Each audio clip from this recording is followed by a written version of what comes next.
Fabienne, qui est donc contre le changement, contre la caisse publique. On va arrêter d'appeler ça la caisse publique, on va dire bien que c'est la caisse publique.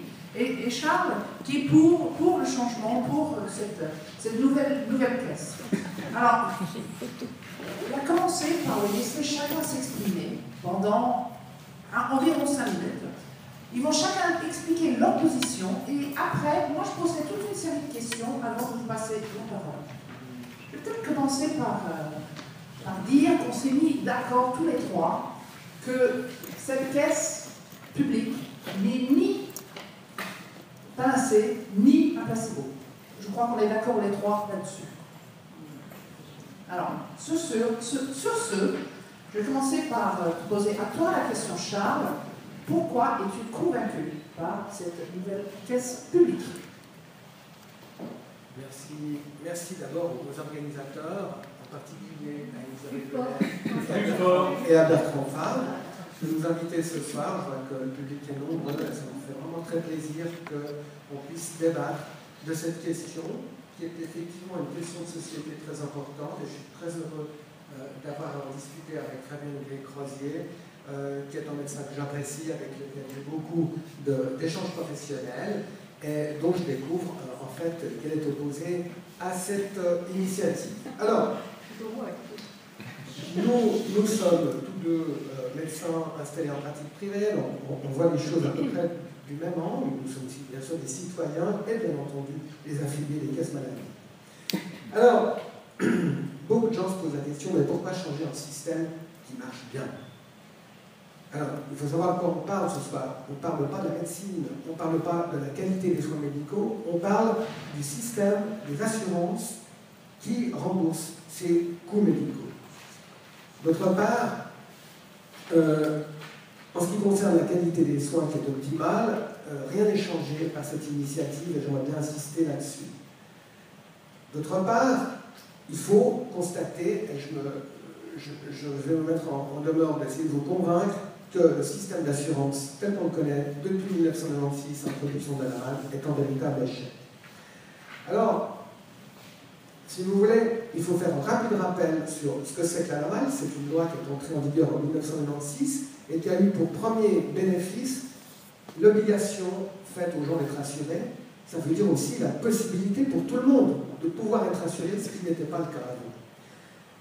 Cette loi prévoit un catalogue des prestations et une protection tarifaire, ce qui verrouille complètement l'offre à laquelle on peut avoir recours en matière de soins est complètement verrouillée dans un sens comme dans l'autre, ni plus ni moins, par la loi, et les assureurs sont tenus de s'y référer.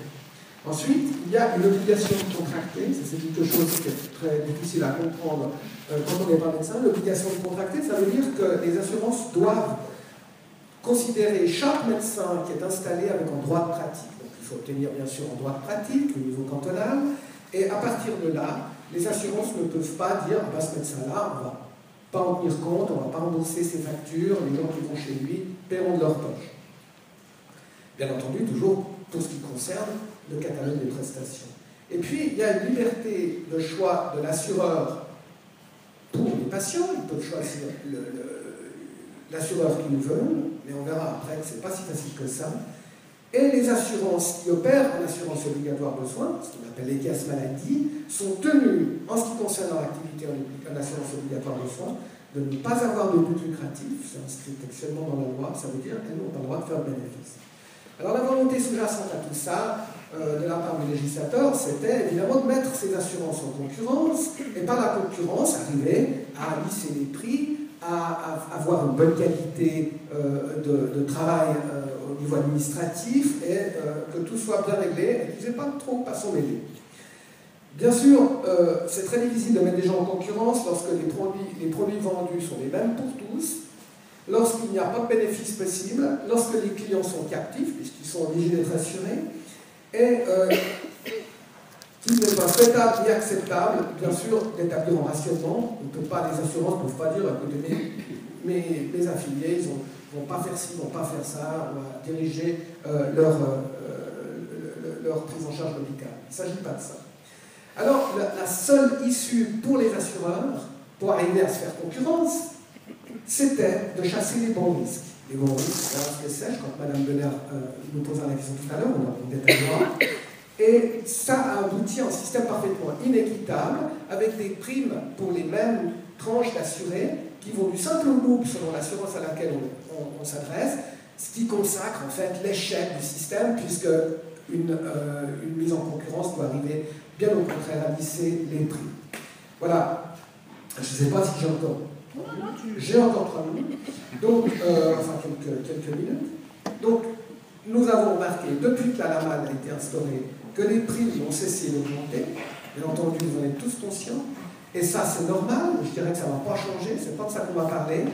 Les prix augmentent parce que les soins augmentent, parce que la technicité de la médecine augmente et parce que la population vieillit de plus en plus, donc arrive à des âges où elle a un recours plus intense à la médecine.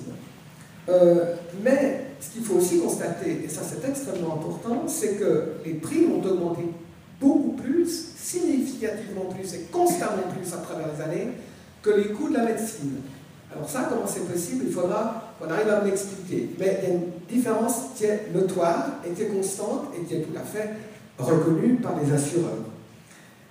Et puis il faut encore remarquer une dernière chose que je vous dirais, c'est que la concurrence, ça ne prend sens que si on vous encourage à changer d'assurance pour aller vers la moins chère. C'est entendu.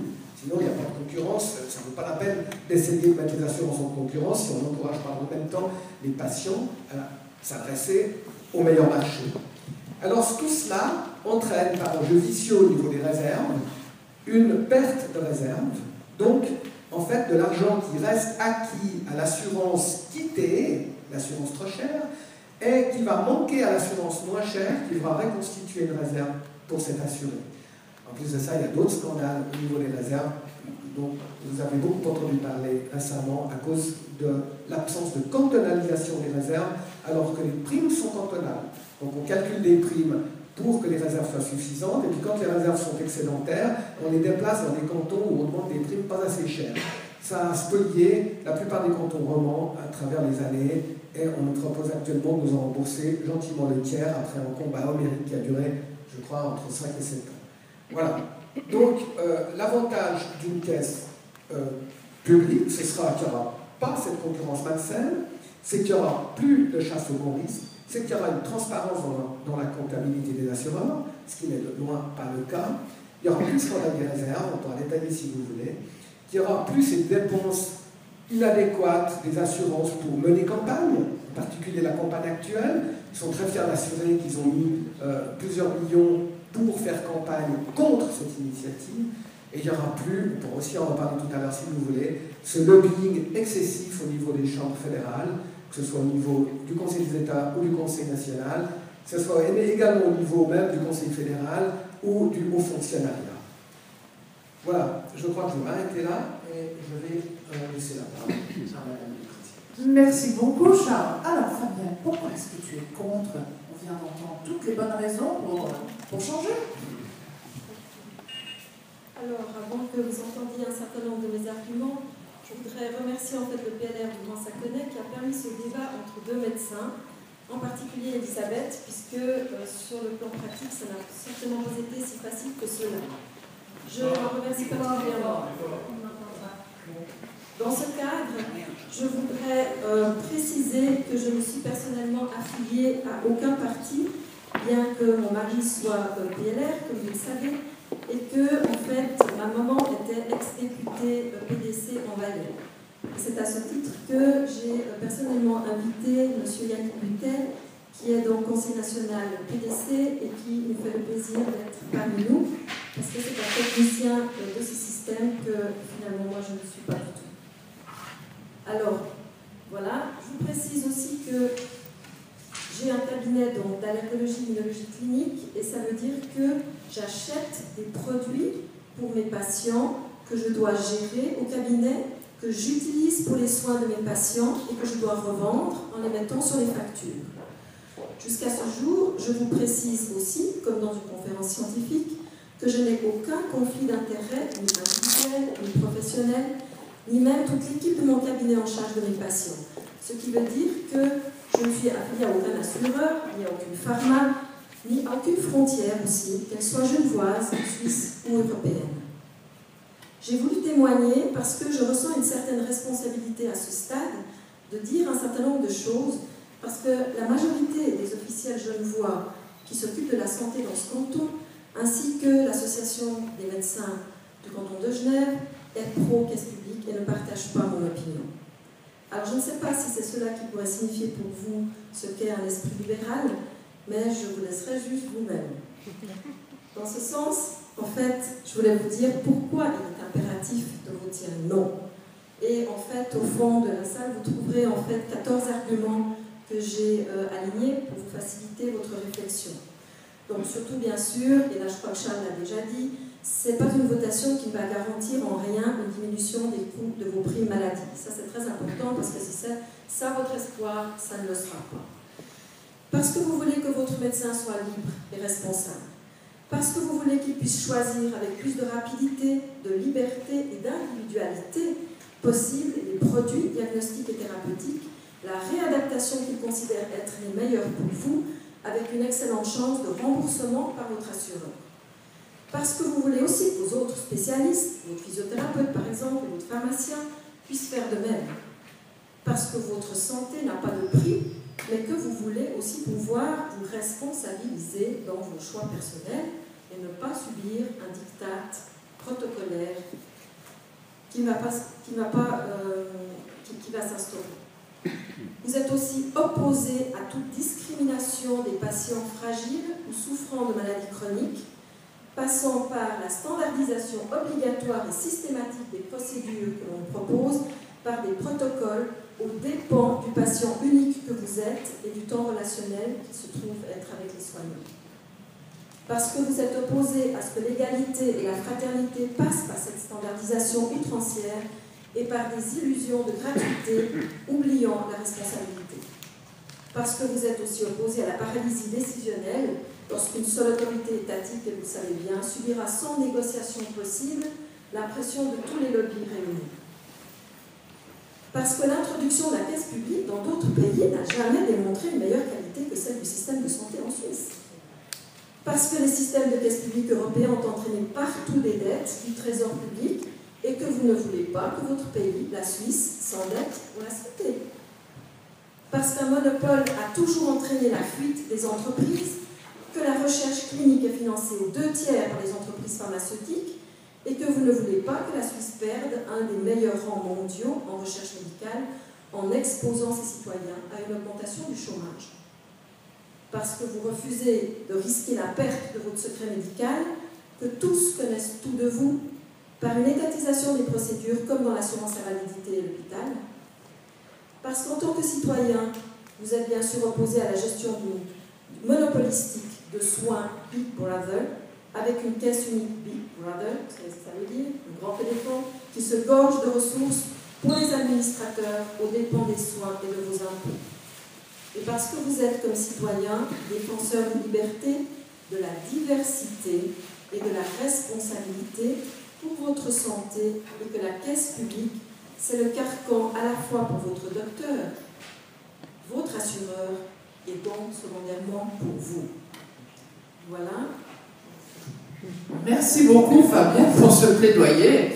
Tu aurais voulu faire des études d'avocat plutôt que de médecine. Bon, on va revenir vers toi, mais peut-être on va laisser Charles s'exprimer. Parce qu'en effet, moi j'aimerais bien qu'on explique ce que c'est qu'un bon risque.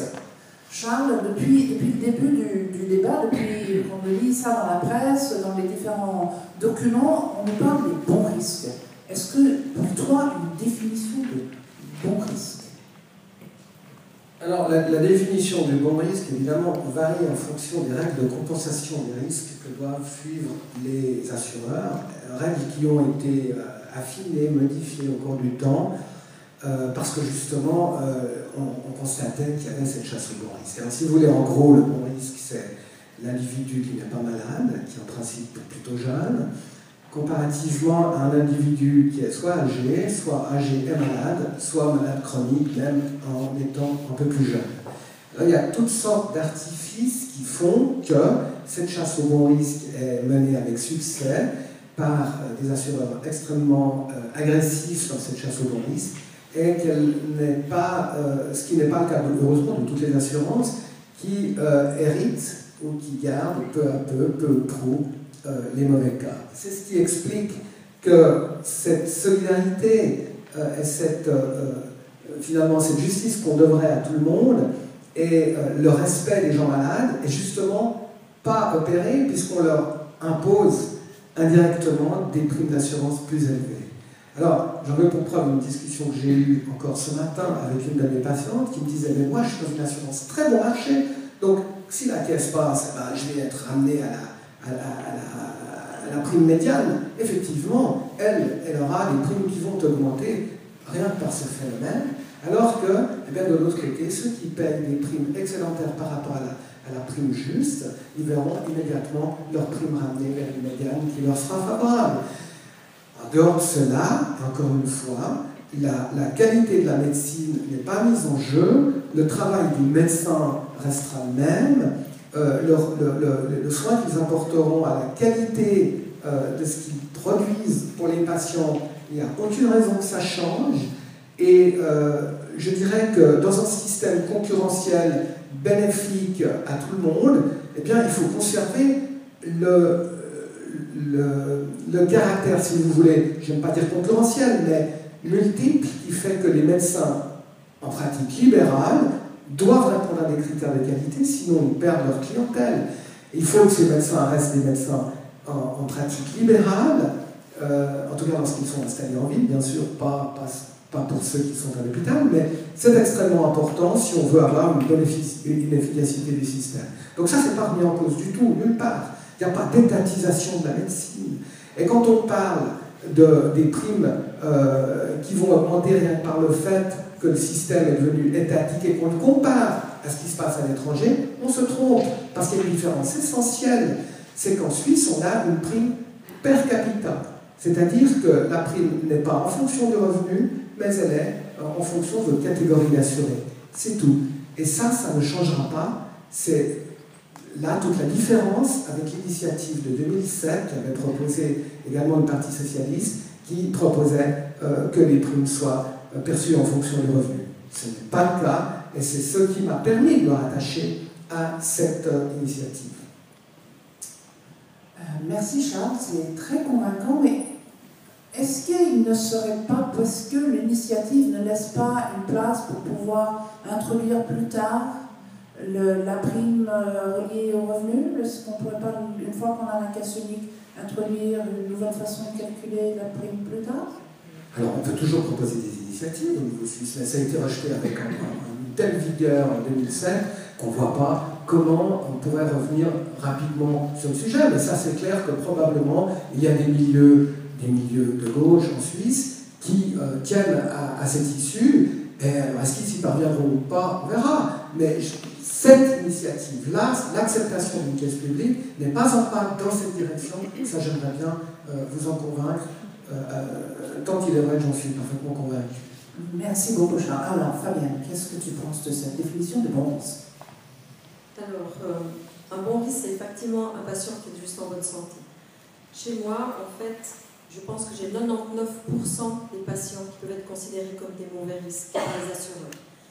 Dès qu'un assureur imagine que vous puissiez avoir une maladie chronique, pour lui, c'est un mauvais risque.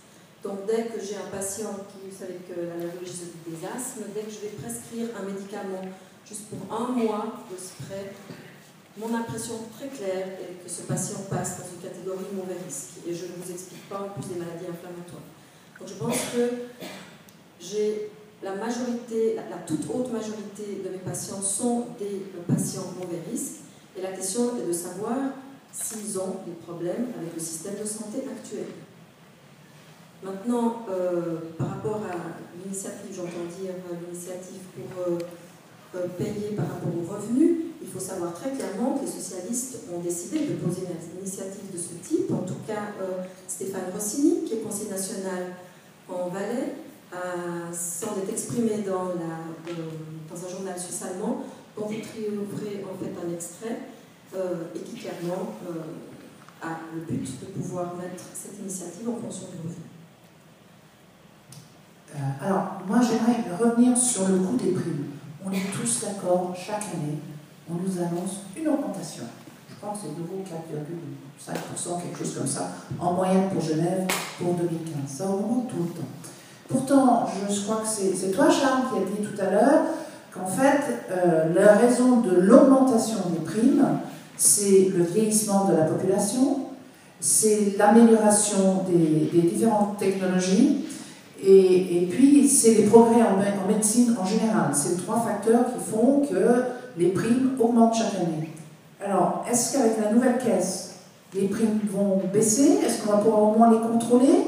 Et si oui, comment? Alors, encore une fois, l'initiative socialiste, l'initiative caisse publique, n'est pas une initiative qui vise à faire diminuer les primes. La prime moyenne, j'entends. Moi, je me suis exprimé sur les primes qui étaient trop basses et les primes qui étaient trop hautes. Ce qu'elle va apporter, c'est la transparence dans la comptabilité qui va permettre une augmentation des primes qui soit strictement en relation avec les coûts de la médecine. Ce qui n'est pas le cas depuis 1996. Et je ne sais pas si quelques-uns d'entre vous ont eu connaissance de cet ouvrage qui est publié chaque année par Interpharma. C'est donc les caisses maladies qui dirigent tout ça. Et Interpharma nous écrit, parce qu'il y a un graphique qui est tout à fait patent, vous êtes trop éloigné, mais le Dr Châtelain, là en plus grand ici, vous pouvez lire sur sa feuille. Il y a une divergence constante depuis 1996 jusqu'à présent entre l'augmentation des coûts médicaux et l'augmentation des primes. Les primes ont augmenté de 116% depuis 1996, la réduction de la maladie, alors que les coûts de la médecine n'ont augmenté que de 72%. Donc il y a de l'argent qui disparaît, on ne sait pas où, mais il y a de l'argent qui n'apparaît pas au service du paiement des primes. Voilà une accusation bien. Du paiement des primes, excusez-moi, au service du paiement. Alors, c'est quand même inquiétant, madame. Alors, je ne suis pas d'accord avec ce que Charles a présenté, très clairement. Les initiants affirment que les primes augmentent plus vite que les coûts, et cela est faux. Je vous ai mis un autre graphique qui est au fond là-bas, qui est un graphique de l'Office fédéral de la santé publique, et qui montre que durant ces 18 dernières années, on a dépensé 240 milliards pour la santé, et qu'il y a en fait 1,8 milliard de différence, et que ça fait moins de 1% de variabilité des coûts. Et donc, on ne peut pas dire que les coûts ne suivent pas l'augmentation, enfin que les primes ne suivent pas l'augmentation des coûts. Et alors, de nouveau, comment marchent les coûts? C'est très simple, c'est les prestations fois le volume. Or, comme le volume des prestations augmente, eh bien, les primes augmentent également. 95% en fait de vos primes servent à payer les coûts des prestations et 5% servent à payer les frais administratifs. Alors, là, il y a un tout petit hiatus, c'est que ce que dit Mme Descroziers n'est pas tout à fait exact et complet, parce que les primes perçues en trop sont versées dans les réserves. Donc, lorsque les réserves augmentent, c'est bien qu'il y a des primes excédentaires qui ont été perçues. Quand elles augmentent en dessus du seuil auquel elles devraient se trouver, significativement au-dessus, puisqu'il y en a qui l'ont multiplié par 10, eh bien voilà la manière dont on peut utiliser le trop perçu de primes, sans faire apparaître que ce soit, si vous voulez, en relation, pas en relation avec les coûts médicaux. Alors, bon, le scandale des réserves, vous en avez peut-être déjà entendu parler, je répondrai volontiers à vos questions tout à l'heure, on va pas faire un chapitre entier là-dessus, ce serait peut-être un peu long. Mais j'aimerais lire, parce que je me vois opposer un avis de l'OFSP. Il faut savoir que l'OFSP, malheureusement, c'est un instrument sous-doté, un peu falot, qui n'arrive pas à maîtriser les choses et qui n'arrive surtout pas, et qui n'a pas d'ailleurs le pouvoir de fixer les primes. Mais de l'aveu même des assureurs, toujours dans ce document que vous pourrez consulter sur www.interpharma.ch, entre 1996 et 2011, les dépenses de santé publique ont augmenté proportionnellement plus vite que le produit intérieur brut. Première chose. Par conséquent, non, c'était donc plus haut que entre 1996 et 2011, les coûts de la santé ont augmenté de plus de 72%. Dans le même temps, la prime mensuelle moyenne de l'assurance de base a augmenté beaucoup plus fortement, je dis, de 116%. Moi, j'ai rien inventé. J'ai rien inventé. Donc ça, c'est des statistiques produites par les assureurs. Alors, si les assureurs produisent des statistiques qui sont en leur défaveur et qui se permettent de les publier, on ne peut quand même pas penser qu'ils ont fait exprès pour qu'on leur jette la pierre. Merci Charles. On va partir dans une guerre de chiffres. Je pense que Fabienne, tu souhaites répondre par rapport à ce que vient de dire Charles? Bon, je vais laisser les problèmes techniques aux questions plus tard, parce que je ne suis pas une experte des problèmes techniques. Mais j'aimerais vous dire que tout de même, lorsqu'on parle de l'FSP, lorsqu'on parle du Parlement, ce sont quand même des élus que nous avons élus, nous, en tant que citoyens. Et remettre en doute à chaque fois des chiffres qui viennent des organes officiels est quelquefois quand même un petit peu désagréable. Mais je ne voudrais en aucun cas dire qu'il n'y a pas de problème effectif dans la LAMAL. Oui, bien sûr qu'il y en a. La LAMAL demande à être améliorée, et c'est bien ce qui s'est passé dernièrement. C'est que le 21 mars 2014, donc de cette année, le Parlement a voté ce qu'on pourrait appeler la fin du système des bons et des mauvais risques. Dans le sens que on a fait ce qu'on appelle affiner ce qu'on appelle la compensation des risques, et on a introduit un système qui permet en fait de prendre un portefeuille d'assurés à risque élevé et de pouvoir le calculer pour le remettre, si vous voulez, entre les différents assureurs, ce qui permet de ne plus avoir d'avantage aux assureurs à rechercher les bons risques. Bien au contraire, on a passé probablement presque dans l'effet inverse, c'est qu'ils vont être certainement plus intéressés à s'occuper des mauvais risques.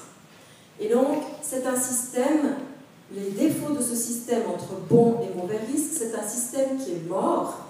Les assureurs le savent, ils sont déjà en train de changer leur système de management, et donc, on ne peut pas dire que rien n'est fait. C'est un système qui évolue. Il évolue certes longtemps. Cette compensation des risques a d'ailleurs débuté il y a déjà au moins 7 ans, au moins, même plus maintenant dit. C'est clair qu'une initiative de ce type-là fait avancer les choses, et c'est une bonne chose, mais quant à jeter tout ce que nous avons et changer tout un système, je pense qu'il y a un pas qu'il faut que vous réfléchissiez. Ben voilà une solution, Charles, plutôt que de voter pour aller vers une caisse étatique. Alors, caisse étatique. Alors, je suis très heureux d'entendre la confiance que développe Mme Descrozier pour les assurances en matière de compensation des risques, et pour le Parlement qui a péniblement voté l'affinement de cette compensation des risques. Bon, soyons sérieux, il y a 18 ans que la LAMAL existe, vous pensez bien que les choses auraient pu être faites plus tôt. Elles ont d'ailleurs été faites en partie, mais on voit bien que les assureurs échappent constamment à ces règles, et de la bouche de Mme Descrozier, on entend dire que ce qui était mauvais risque avant va devenir bon risque.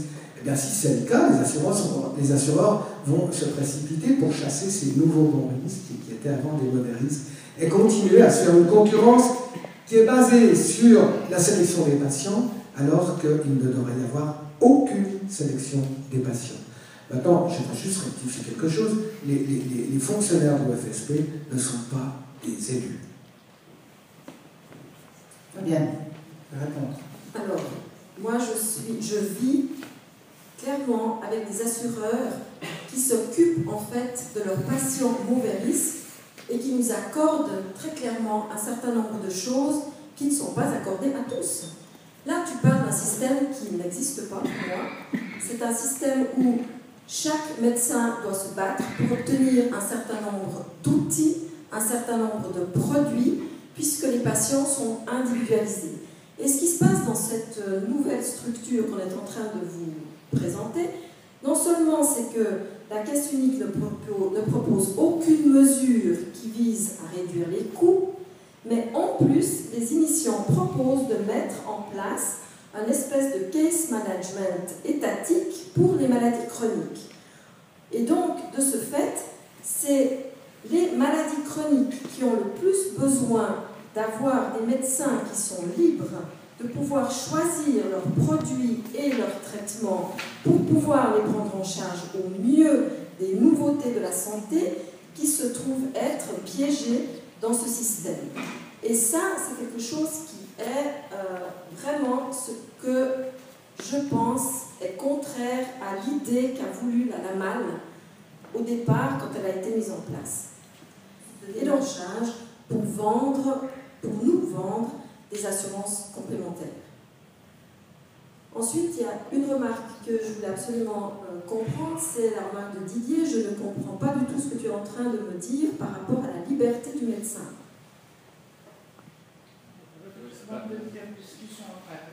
Oui. J'ai visé pour tout le monde de comprendre. Voilà. Je n'ai pas compris l'argumentaire. Est-ce que tu souhaites répondre à des commentaires de Carcon, de Claudine? Alors je partage absolument les remarques qu'a dit Claudine, que nous devons en fait garder des réserves qui sont prudentes par rapport au développement que vont venir les années futures. Ça c'est sûr. Merci. Moi je commencerai par les réserves. Il n'appartient pas aux assureurs, fort heureusement, de décider quel est le montant plancher des réserves qu'ils doivent constituer.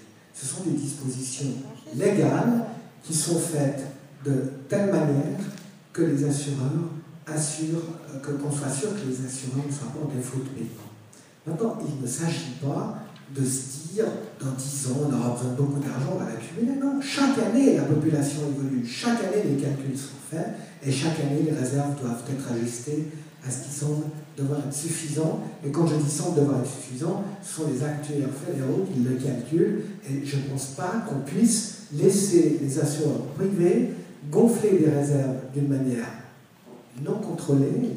Et ça, c'est justement, on a parlé de la loi sur la surveillance des caisses maladie. Il y a actuellement à Berne, devant les chambres fédérales, un projet de loi en discussion, c'est sur le contrôle de ces assurances maladie.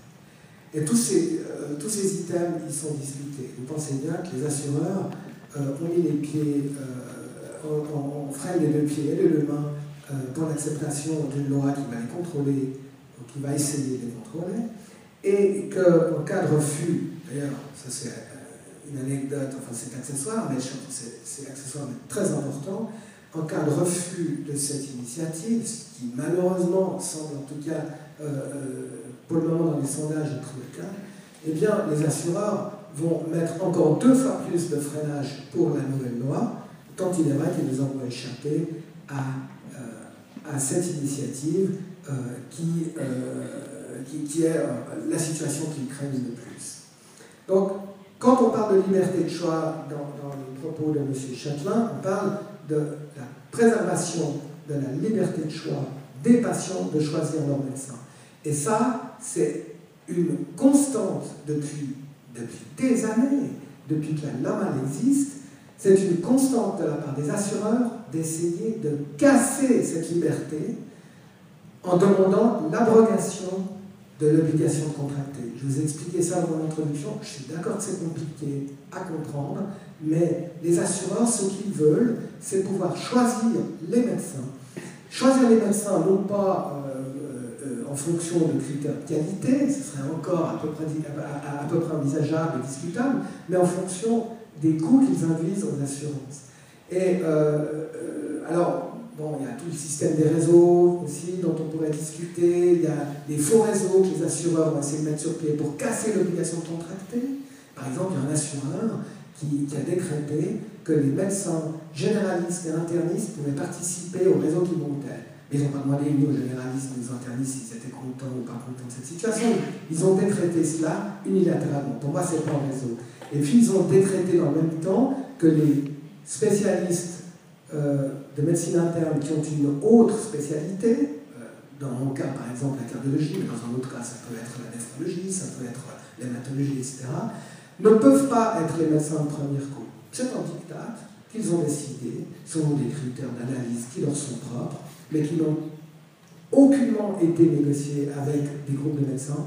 Ce sont donc des empiètements caractérisés à la règle de l'obligation de contrat. Alors, maintenant, la différence LAMAL-LCA. n'est-ce pas? On discute de la LAMA aujourd'hui, on ne discute pas de la loi sur le contrat d'assurance dans laquelle naviguent les assureurs qui font de la complémentaire. Tout ce qui est complémentaire n'est pas régi par la loi dite LAMAL, la loi sur l'assurance maladie, mais par la loi sur le contrat d'assurance, qui est une loi qui concerne tous les types d'assurances, les assurances choses, les assurances juridiques, les assurances n'importe quoi.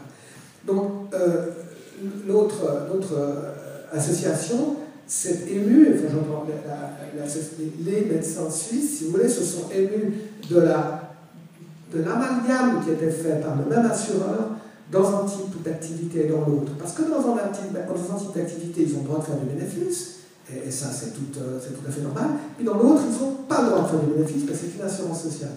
Donc on sait bien que quand on fait les deux à la fois, comment est-ce qu'on va pouvoir répartir les frais, par exemple en secrétariat, ce qu'il faut plus, est-ce qu'une secrétaire travaille pour ci ou pour ça, si elle travaille pour les deux, dans quelle proportion, etc. Donc ça permet des collissements et des ajustements des frais généraux qui sont insupportables pour une transparence souhaitable. Maintenant, je crois que j'en ai terminé, j'ai répondu sur une réserve. Merci. Je crois que Fabien souhaitait réagir et puis après, on va repasser la parole à la salle. Oui, je souhaitais réagir au fait que tu aies dit que certains patients, en fait, ne pouvaient pas choisir leur médecin. Alors, je vous rappelle que les produits d'assurance normaux, actuellement, sont des produits où tout le monde a le libre choix de son médecin, et donc, y compris des doubles titres de spécialistes, c'est-à-dire médecine interne et immunologue, ou médecine interne et cardiologie, comme Charlet, ou même triple titre, parce qu'il y a des docteurs qui ont des triples titres. Il suffit que le patient, en fait, prenne un produit d'assurance libre choix, ce qui est le normal. S'il veut entrer dans un système qui coûte moins cher, il sait très bien qu'il choisit un produit limitant. Alors il est évidemment normal qu'il s'expose au fait qu'il ne puisse pas obtenir des soins d'un médecin double spécialiste. Si vous prenez EasyJet pour le prix EasyJet, vous montez dans EasyJet. Si vous achetez Swisscom, vous montez sur Swisscom. Et ça, c'est le choix qu'il y a actuellement. Et il n'y a pas de problème. Où se trouve le problème? Quelle est la difficulté? Alors, attendez, je crois qu'il y a des interventions dans la salle, ça commence à être...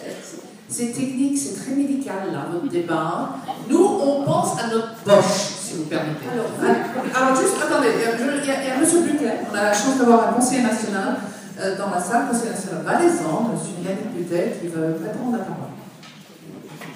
Volontiers, bonsoir. Je ne vais pas faire trop long parce qu'il y aurait tellement de choses à dire quand on aime le débat et qu'on sent quand même le canton de Genève très favorable à cette initiative, ce qui, je l'espère personnellement, ne sera pas le cas du canton du Valais. Moi, ce qui m'étonne quand même dans ce débat, comme conseiller national PDC, alors je dis tout de suite parce qu'après j'ai entendu et j'ai lu des choses très dures dans les documents, notamment des médecins genevois. Les parlementaires sont payés par les caisses maladie, donc personnellement je ne suis lié à aucune caisse maladie, je n'ai jamais touché un centime d'une seule caisse maladie, et je pense que c'est un élément aussi important à apporter. Je ne veux pas faire tout le débat, je veux relever certains points. Quand j'entends au début que la LAMAL est un échec total, eh bien moi ça c'est un élément que je réfute totalement. J'ai entendu de votre part, la LAMAL est un échec total. En Suisse, nous avons, ça a été dit au début du débat. La LAMAL n'est pas un échec total, vu qu'on a pu maintenir une très haute qualité de la médecine en Suisse et qu'on a réussi quand même à maintenir aussi des soins qui sont rapides. Vous allez dans d'autres pays, vous devez attendre plusieurs mois pour être traité, et des soins de qualité pour tous, même si on peut choisir son modèle. Après, certains diront que ce n'est pas forcément un modèle. Donc moi, je trouve que ça, c'est un élément qui n'est pas correct. Juste pour les éléments factuels, vous avez dit Interpharma, c'est les caisses elles-mêmes qui donnent ces chiffres. Alors j'aimerais juste vous dire, Interpharma, ce ne sont pas les caisses maladies, si je peux me permettre, c'est l'alliance de 17 entreprises qui sont actives dans la pharmaceutique. Et ce ne sont pas les chiffres des caisses maladies. Les chiffres de l'OFSP que vous montrez, sauf que de ma part, sont de 2012. L'OFSP a sorti elle-même, l'OFSP qui s'oppose d'ailleurs à la caisse unique, a montré que l'augmentation des prix n'était pas beaucoup plus élevée que l'augmentation des prix de la santé. Vous avez ces chiffres sur le site, de la Confédération, et ça me fait sourire en passant quand on dit qu'on n'a pas confiance à la Confédération pour donner des chiffres, mais on aura confiance à cette Confédération pour gérer l'ensemble du système de santé. Donc ça, je pense qu'il y a aussi une question de cohérence de ce côté-ci. En parlant des primes, peut-être en fonction du revenu, ça a déjà été dit, c'est l'objectif suivant, et quand on dit que cette initiative n'a rien à voir, ça alors je me porte en faux, et je me pose en faux par rapport à cette affirmation. Vous savez pourquoi on a enlevé les primes selon le revenu? Parce que lors des dernières votations, c'est quand même la 4e fois qu'on vote sur la caisse unique, publique et unique, parce qu'elle reste unique, et lors des dernières votations, on a vu que le cumul d'une caisse unique et d'une prime selon le revenu, eh bien, n'avait absolument aucune chance devant le peuple. Et là, c'est une tactique que vous connaissez souvent en politique, vous avez été député, eh bien, c'est une tactique, personnellement, j'apprécie pas beaucoup, mais la tactique du salami où on dit, on fait d'abord avaler la caisse publique, unique, et ensuite, on reviendra avec les primes selon le revenu. Simplement dire, M. Rossini, qui est un grand fan de cette caisse depuis qu'il est tout jeune, il nous a dit, j'ai eu un débat assez dur avec lui il y a 2 semaines, il a dit très honnêtement, 40% des assurés verront leur prime baisser. Ce qui veut dire que 60% verront leur prime augmenter. Après, il suffit d'espérer, c'est lui-même qui le dit, spécialiste, président de la commission de la santé du Conseil national, spécialiste du domaine depuis de nombreuses années, il le dit lui-même. 40% des assurés verront leur prime baisser, donc 60% verront leur prime augmenter. Si vous le dites, mais c'est la foi, et j'y viens justement. J'y viens.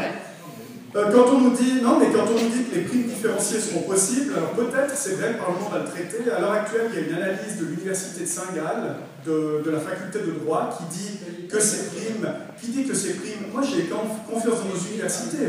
J'ai confiance dans nos universités. Vous sortez des chiffres de l'OFSP, vous dites vous-même que c'est des assureurs. Bon. Vous dites que ça ne sera plus possible d'abolir le libre choix. Comme vous avez parlé, vous avez été très dur. Et ce que j'ai trouvé très étonnant dans votre intervention, et aussi dans votre document que j'ai vu, je trouve que l'agressivité est omniprésente. Et ça m'a frappé. Dans votre intervention, vous avez attaqué madame de manière personnelle, pas sur les arguments. Et dans vos documents de campagne également, vous êtes très dur, mais de manière agressive. Et pour moi, ça prouve qu'on n'est peut-être pas très sûr de sa position, si je peux me permettre. Et ça, c'est quelque chose que je regrette. Mais c'est votre position, vous avez le droit. Simplement, ce que je vous dis, c'est qu'à l'heure actuelle, les analyses prouvent que ce n'est pas le cas. Vous dites qu'avec une caisse unique, il ne sera pas possible d'abolir le libre choix du médecin. Vous avez dit vous-même que la LAMAD reste en vigueur. La voie pour abolir le libre choix du médecin sera la même avec ou sans caisse publique. Donc il n'y a pas de garantie en ayant une caisse publique qu'on va pouvoir garder cette liberté de choix du médecin. Et puis, vous avez dit aussi, en attaquant Mme Desgrosiers, vous avez défendu les assurances, vous défendez les assurances aujourd'hui, vous les avez attaquées il y a 2 ans. Et moi, je pense qu'on n'est pas là pour défendre les assurances, je ne suis pas actionnaire des assurances, j'ai vu qu'ici, personne ne l'était non plus. On est là pour défendre le patient. Et j'ai entendu ce soir un débat entre 2 médecins, moi qui ne suis pas du milieu médical, eh bien je me pose, c'est vrai, la question que vous avez posée, notre modératrice a posée. J'aimerais juste qu'on me dise, les coûts de la santé vont continuer à augmenter. Nos primes vont continuer à augmenter. Dans cette salle, moi j'ai une question à la salle. Qui est convaincu, c'est pas pour du bien fondé de cette caisse publique et unique? Est-ce que vous pouvez lever la main? J'ose vous demander ça. Non, mais parmi vous, la question, c'est pour la question suivante. Qui est favorable à cette caisse unique parce qu'il se dit, mes primes vont baisser? Alors, l'augmentation est moins forte. Mais ça, c'est pas. Mais c'est faux. Mais c'est faux. Dans quel texte? C'est le cas aujourd'hui. Mais bon, et puis non, j'ai encore 3 points, après je m'arrête. Juste, non, après je m'arrête.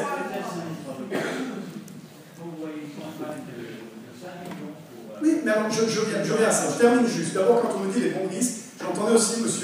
Séléguer qui disait les assureurs vont redoubler d'efforts pour empêcher à cette loi d'aboutir. C'est un peu tard, parce que cette loi sera votée le 26 septembre au Parlement, et que la votation sera le 28 septembre, donc cette loi sera déjà adoptée. Elle va passer, d'après toutes les positions, et bien là, le citoyen a toute liberté aussi, le 28 septembre, d'aller corriger ce que le Parlement aura fait le 26. On ne peut pas dire que suite à l'initiative, ce que j'ai entendu, ce qui a été dit, c'est de dire si l'initiative devait être refusée, les assurances vont redoubler d'efforts. Bien non, cette décision sera déjà prise avant. Moi, je vous parle que de fêtes. Vous m'avez beaucoup parlé de fêtes, je vous parle simplement de fêtes. Et puis, je reprendrai Alain Berset pour terminer, qui disait lui-même, vous l'avez peut-être entendu cette semaine, vous l'avez peut-être entendu cette semaine à la Radio Romande, qui dit lui-même « Je ne tiens pas cette position parce que je suis consensuel, mais je tiens cette position parce que j'y crois. » Et il avait déjà dit « La politique de santé en Suisse a besoin d'une évolution et pas d'une révolution. » Et je trouve dommage qu'on parle des 5% des coûts de la santé et qu'on ne parle pas vraiment de l'évolution des coûts de la santé. La pharma a une grosse pression sur ses épaules pour baisser les coûts. Du côté des médecins, comme il y a beaucoup de médecins, on a vu que dans les endroits où la quantité de médecins était plus grande, les coûts de la santé étaient aussi plus conséquents. Il y a probablement aussi une réflexion à faire de ce côté-ci, et plutôt que de tuer le messager, de vraiment s'attaquer à la vraie problématique que sont l'augmentation des coûts de la santé. Merci beaucoup, M. Luté. Il y a une main qui se lève au fond de la salle depuis un moment, et puis après, on passe devant. Oui, bonsoir. Andrea Sorer, je suis médecin praticien depuis une trentaine d'années au Grotte. Et c'est vrai, au siècle dernier, je siège au Grand Conseil et je ne suis pas simplement occupé de politique de la santé. Maintenant, moi, je n'ai pas d'anticorps contre les caisses maladies. Moi, j'ai des bons rapports avec la caisse maladie. Donc l'ensemble du personnel, pas de problème. Avec le médecin conseil, pas de problème non plus. Donc en soi, le système des caisses maladies me convient tout à fait. Maintenant, il faut regarder, est-ce qu'il y a des problèmes ou pas? Et là, c'est vrai, la situation se complique un peu. Et même singulièrement. Donc, et pour moi, le problème tourne finalement autour de la transparence. Autour de la transparence. Le premier aspect, c'est la séparation. Et ça, depuis, j'étais un fervent défenseur avec Ruud Dreyfus pour l'introduction de la LAMAL, y compris avec la caisse maladie. Mais depuis ce moment-là, le problème de la transparence n'est pas réglé. Et malgré les tentatives multiples et variées, ça n'est pas réglé. Et c'est clair, les représentants, vous n'en êtes pas un, M. Buti, mais il y en a 25 de représentants des chambres fédérales des caisses maladies, ils mettent les bâtons dans les roues pour éviter de faire une transparence. S'il y avait de la transparence, pas de problème, mais il n'y a pas de transparence. Et ça se manifeste à 3 niveaux. Le premier niveau, c'est le mélange, ce que tu as déjà dit, Charles, entre l'assurance de base et l'assurance complémentaire. Les caisses maladies font tout pour éviter une séparation comptable claire entre ces deux structures. Deuxièmement, nous avons vu récemment les 2 milliards prélevés de trop. Il y a quand même quelque chose qui ne fonctionne pas, M. Buti. Je ne pense pas que c'est une remarque agressive. Il y a quelque chose qui ne fonctionne pas. Et les caisses maladies, elles ne sont pas d'accord de résoudre cela. Troisièmement, par rapport aux réserves. Bien sûr, nous avons besoin des réserves. Mais comme explique toujours, pourquoi jusqu'en 2006-2007, je me base sur les statistiques du temps, les réserves c'était autour de 2 milliards. Et voilà, tout à coup, ces réserves sont montées à 6 milliards. Il y a quand même quelque chose qui ne joue pas. Donc, en soi, moi, pour ou contre la caisse unique, la caisse maladie, moi je peux très bien aller avec les caisses maladie, mais visiblement cela ne fonctionne pas et ça se fait au détriment des assurés. Et si Stéphane Rossini dit les cotisations vont diminuer pour 40% des assurés, oui, c'est tout simplement parce que dans un premier temps, il y a une possible distribution des réserves. C'est tout simplement ça. C'est strictement rien d'autre. C'est pas que les cotisations des autres vont augmenter, mais évidemment, visiblement 4 milliards de trop de réserves, ça pose quand même quelques problèmes, et c'est pertinent, c'est juste que ces réserves de trop soient mises au bénéfice de l'ensemble des assurés. Donc, pour moi, ce n'est pas une question pour ou contre la caisse publique, mais c'est une question d'échec. D'échec, et ça depuis 17 ans, des caisses maladies. Merci beaucoup, docteur. Ben voilà, mesdames et messieurs, il y a encore... Alors, on va passer... Alors, Antoine, très brièvement, et puis après, j'en passe la parole à Charles et à Fabien. Merci.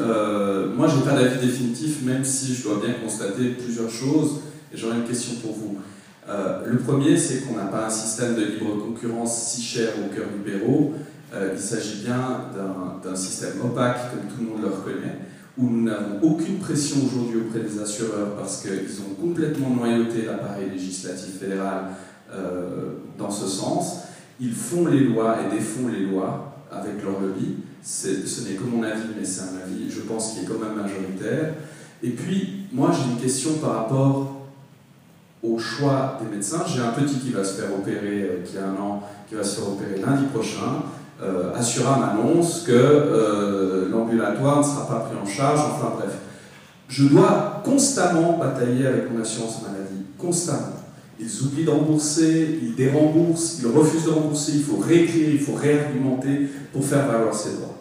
Est-ce que face à des assurances toutes puissantes pour l'assuré, qui n'a rien à dire sur les augmentations des primes, qui n'a rien à dire sur le contrôle des financements de ces caisses, qui, comme on l'a rappelé, organisent l'opacité, je me pose en bon libéral face à un système cartellaire, s'il n'est pas temps d'avoir un système étatique.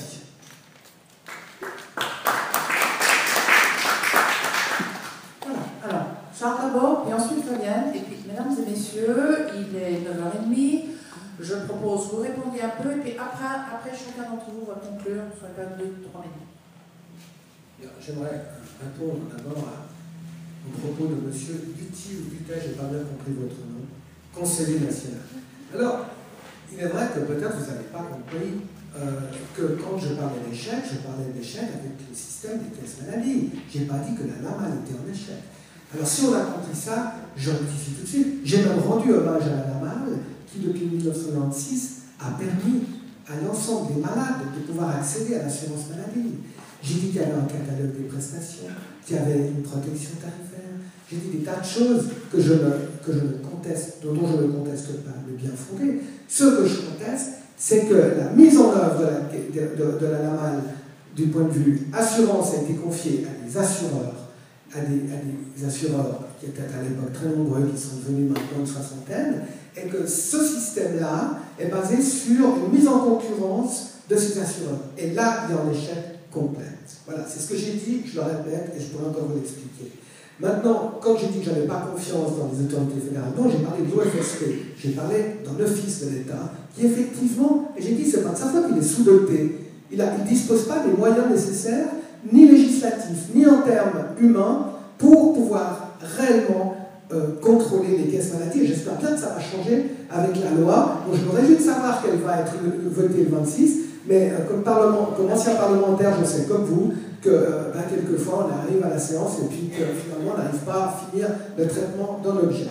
Bien, maintenant quand vous dites les primes vous baissez pour 40% et augmentez pour 60%, c'est tout à fait juste. Enfin, je ne sais pas qui l'a dit, c'est Rossini.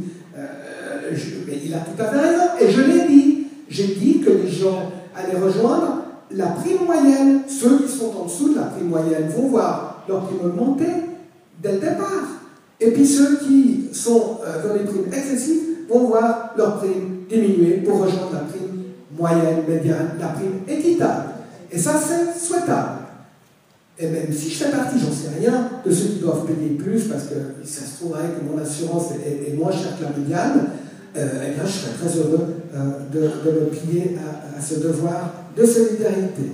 Voilà. Maintenant, j'aimerais, puisque je crois qu'il y avait d'autres questions dont je n'ai plus exactement la teneur, mais en ce qui concerne le lobbying, vous disiez, enfin, les élus, etc., ils votent. Oui, mais j'ai la liste ici nominative, vous la connaissez probablement comme moi, des liens d'intérêt des conseillers nationaux, respectivement des conseillers aux États qui ont des liens d'intérêt avec les assureurs maladie. Ils sont pour les 25 membres que comporte au niveau de la commission sociale et de la santé publique de chacun de ces conseils.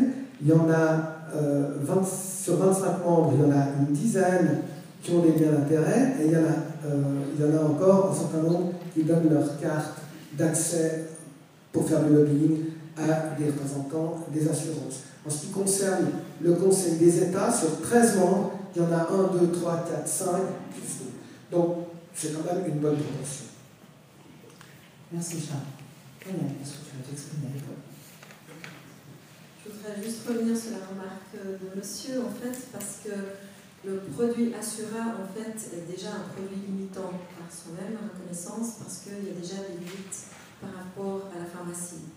Ensuite, ce que j'ai pu comprendre, peut-être en discuter un peu plus tard, mais ce sont des prestations qui ne sont possiblement pas dans le target. Et ce qu'on discutait ce soir, Charles et moi, c'est des prestations en fait de l'assurance de base qui concernent le target. C'est peut-être un petit peu différent. Une chose qui me tient à cœur, c'est qu'on n'a pas discuté, j'aurais juste voulu vous donner quelques petites pistes dans l'idée d'économiser les coûts. Comment un patient pourrait économiser les coûts? Donc, il vous faut, quand vous allez chez un médecin, un nouveau médecin, que ce soit votre docteur qui vous y envoie ou que vous décidez d'aller chez un nouveau médecin, prenez vos documents avec vous, vos anciens documents. Demandez à votre médecin s'il l'a fait avant de vous y adresser, ou prenez les documents chez vous, gardez un certain nombre de dossiers pour éviter des redondances et des reprises d'examen. Ça facilite la consultation suivante et on économise grandement des coûts parce qu'on n'est pas obligé de refaire un certain nombre d'examens. Et puis, participez aussi à ce que votre docteur vous propose. Vous devez être critique avec ce qu'il vous propose. Vous devez regarder si ça va vous convenir et vous devez avoir des réponses à vos questions. Et si ce n'est pas le cas, et si vous ne vous sentez pas dans cette situation, c'est comme avec les assurances, vous changez de médecin. Parce qu'il faut qu'il y ait une corrélation tout à fait bonne entre ce que ressent un patient et un médecin pour pouvoir faire un team qui va bien marcher.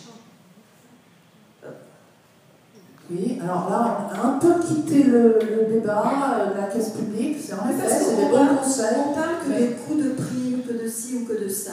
Mais les primes vont de toute façon augmenter. Et si nous voulons essayer d'éviter cela, essayons de nous responsabiliser, chacun d'entre nous, pour que l'argent aille au bon endroit et ne soit pas perdu. D'accord. Alors moi, merci beaucoup Fabienne. Je crois que peut-être on va arriver aux conclusions. Je trouvais intéressant que vous puissiez vous laisser chacun, pour votre point de vue, de nous convaincre, à nous qui ne sommes pas médecins, qui avons chaque mois cette douloureuse qu'on trouve dans la pile à payer, la douloureuse qui est de plus en plus douloureuse. Qu'est-ce que nous devons faire? Qu'est-ce qui va faire que les choses iront mieux pour nous demain? Est-ce que la caisse publique est la seule solution? Est-ce qu'il y en a d'autres? Charles. Si j'avais une boule de cristal, Elisabeth, et si j'avais la science infuse, je pourrais répondre à cette question d'une manière péremptoire. On constate, comme je l'ai dit, l'échec du système actuel des caisses maladie, qui est basé sur une concurrence, j'espère que vous l'avez compris, qui est malsaine, parce que cette concurrence, voulue à l'origine par le législateur, ne peut se passer pratiquement qu'au niveau de la chasse aux dons. Donc cela crée une inéquité entre les malades chroniques et les malades âgés par rapport aux populations en bonne santé et plutôt jeunes. Cette inéquité se répercute sur les primes. Monsieur Butt l'a dit, il y aura 60% de gens, il a rapporté les propos de M. Rossini, on ne les met pas en doute, ils sont évidents, c'est mathématique. Il y a une inéquité qui devrait être corrigée, donc au départ, il y aura des gens qui vont payer plus, rien que pour ça, et pas du tout pour des questions de dissolution de réserve. Et puis d'autres qui vont payer moins. Donc on aura une solidarité qui sera meilleure. Nous avons actuellement un système qui est complètement immobilisé. Ça répond à une partie de ta question. Est-ce qu'on peut, finalement, est-ce qu'il y a un système qu'il faut jeter aux orties, puis prendre un autre système qu'on ne connaît pas encore très très bien, qui va être certainement meilleur, mais enfin on n'en est pas sûr, et ça fait peur à tout le monde. Mais est-ce qu'il ne faut pas préférer l'évolution du système actuel? Eh bien moi, je suis convaincu que le système actuel, il est figé par le lobbying excessif qui se produit au niveau des chambres fédérales. Et que nous n'arriverons pas à obtenir de réelles réformes. Pensez déjà rien qu'à la séparation complète entre l'activité assurance obligatoire de soins et assurance privée qui n'a aucune chance d'aboutir. Elle est pourtant dans les tiroirs de monsieur Berset, selon ses propres propos. On mettra fin au système absurde des réserves. Système absurde non pas parce qu'elles sont trop élevées, mais non seulement parce qu'elles sont trop élevées, mais parce qu'elles sont mobiles par rapport à des cantons qui n'ont pas des primes équivalentes entre eux. Donc on ne peut pas laisser perdurer un système et qui en plus ne sont pas transmises lorsqu'on change d'assureur, ce qui est pourtant souhaité pour faire marcher la concurrence. Donc, nous aurons au total une disparition vraisemblable de l'augmentation excessive des primes. On aura une augmentation des primes qui sera en rapport avec les coûts médicaux qui vont, selon toute vraisemblance, encore augmenter ces prochaines années, mais il n'y aura pas d'augmentation excessive par rapport à cette augmentation des coûts. Les primes seront en fonction et non pas avec une pente d'augmentation plus grande. Nous aurons une pérennité du libre choix du patient qui sera beaucoup mieux garantie qu'avec un système de caisse maladie qui n'ont de cesse d'attaquer cette liberté de choix en essayant d'empiéter, d'abroger l'obligation de contracter. Et puis, on voit dans cette campagne grandir ces menaces d'un État vorace, d'un État qui va tout régenter. Mais je vous rappelle que la caisse publique ne sera pas une caisse étatique, ce seront des entités qui pourront même être confiées, au dire même des émissions aux caisses maladies actuelles qui voudront bien remplir le mandat de ce qu'ils savent faire, c'est-à-dire établir des factures, recevoir des factures établir des factures de primes, recevoir des factures de médecins, les contrôler, etc. Et finalement assurer les flux financiers. Pour ça, ils savent le faire et on pourra très bien leur confier cette tâche, au moins dans une période transitoire. Donc il ne s'agit pas de casser complètement un système pour obtenir une espèce d'armée de fonctionnaires qui va s'occuper de vos caisses maladies. Ce n'est pas ce qui est prévu et il ne faut pas brandir ce spectre-là. Et en conclusion, je dirais, j'ai quand même beaucoup de peine à comprendre au départ l'acharnement des caisses maladies pour défendre un système où ils sont censés ne faire aucun bénéfice. Il y a quand même quelque chose de bizarre là-dedans. Merci Charles. À toi Fabienne, pour tes conclusions à toi. Alors, je ne peux pas te laisser dire, Charles, que le système ne fonctionne pas. C'est impossible d'entendre des choses comme ça. Ce système, il n'est pas immobile actuellement, il n'est pas paralysé, il est souple, il permet l'innovation, il permet l'individualité, il permet, en fait, qu'en 14 ans d'expérience, à mon cabinet, jamais, vous m'entendez, je n'ai pas pu offrir ce que j'ai pensé être le meilleur pour mon patient. Et ça, quand je vais voir mes collègues à l'étranger, qui ont en fait des postes à l'université, certains sont professeurs et tout, aucun d'entre eux, vous m'entendez bien, aucun n'a dans ma spécialité la liberté que j'ai dans mon petit cabinet à Carouge pour le choix de mes produits diagnostiques, le choix de la thérapie et comment je vais faire pour soigner mes patients. Et ce qu'on parle ici ce soir, ce sont les patients. Est-ce que ça marche ou ça ne marche pas pour eux? Et ça marche pour eux. On entend peut-être parler de coûts, de primes, de ci, de ça, etc. On sait que le système va coûter, on sait qu'il va augmenter. Mais ce qu'on doit savoir, c'est est-ce qu'on va pouvoir faire la même chose, voire mieux pour les patients? Et c'est de ça qu'on parle. C'est l'avenir des patients, et c'est rien d'autre. Et donc, je ne peux pas adhérer à un système qui va nous enfermer, empêcher cette liberté de fonctionnement, vous mettre dans des listes pour que vous établissiez un certain nombre de directives, que vous vous y pliez, et que de faire tous pareil, prescrire tous pareil, être tous identiques, et puis, alors d'accord, on va très bien remplir nos protocoles de qualité, on va être des pros de la qualité définie par qui? Dites-moi par qui? Alors non, je ne peux pas adhérer à un système comme ça. Merci beaucoup Fabienne, merci beaucoup Charles. Mesdames et messieurs, je crois qu'on peut dire...